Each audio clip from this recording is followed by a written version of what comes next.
खरं तर आपण छत्रपतींच्या या महाराष्ट्रात राहतो. ज्या छत्रपतींनी सांगितलं होतं कोणाच्या देठाईलाही हात लागता कामा नये. आज आपण बघतोय ही गुलामगिरीची मानसिकता तयार झाली आहे.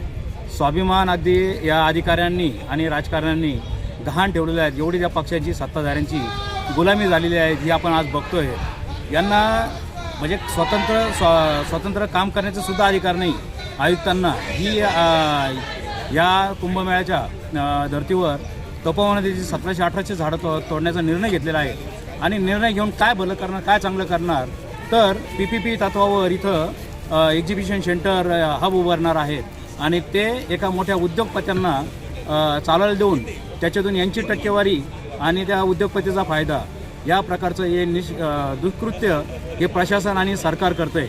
खरं तर आज या ठिकाणी अभिनेते आणि वृक्षप्रेमी ज्यांची महाराष्ट्राला ओळख आहे असे सयाजी शिंदे साहेब आलेत. त्यांनी सरकारला आवाहन पण केलं आणि आव्हान पण दिलं आहे. त्याचबरोबर आम्ही त्यांच्याच म्हणजे पाठिंब्याची आणि सपोर्टची वाट बघत होतो. आजपासून आमचा हा नाशिककरांचा लढा ही झाडं वाचवण्यासाठी तीव्र होणार आहेत आणि आरपारची लढाई या माध्यमातून होणार आहे.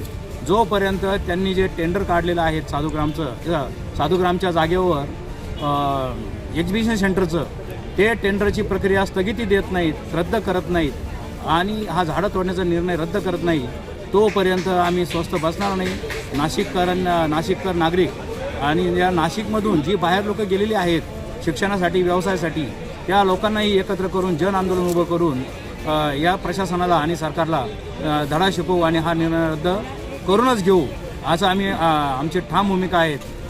धन्यवाद.